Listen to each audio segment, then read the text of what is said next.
நண்பர்கள் அனைவருக்கும் வணக்கம். இன்னைக்கு நம்ம இந்த வீடியோல ரேஷன் அட்டைதாரர்களுக்கு மிக முக்கிய புதிய அறிவிப்பு ஒன்று வெளியாகி இருக்கு. ஸோ அதை பத்தி தான் இப்ப நம்ம பார்க்க போறோம்.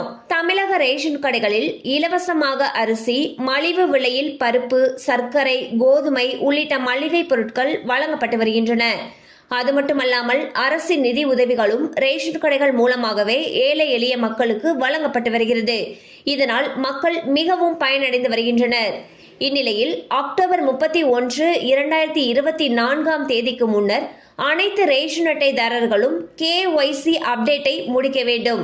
இதன் மூலம் பயனாளர்களுடைய கைரேகை, மொபைல் எண் மற்றும் ஆதார் கார்டு விவரங்கள் சரிபார்க்கப்படுகின்றன.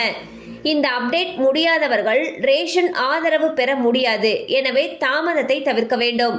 இது தமிழகத்தில் மட்டுமல்லாமல் நாட்டில் உள்ள அனைத்து மாநிலங்களுக்கும் பொருந்தும்.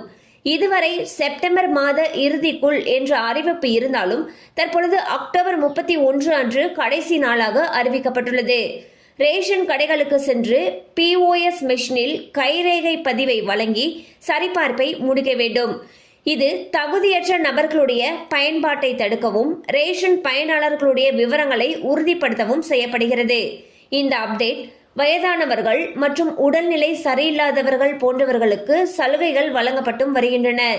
இந்த வழிமுறைகளை பின்பற்றாமல் இருந்தால் ரேஷன் கார்டில் உள்ளவர்களுடைய பெயர் நீக்கப்படலாம். ஆகையால் குறைந்த அளவில் அத்தியாவசிய ரேஷன் பொருட்களை பெற முடியாமலும் போகலாம்.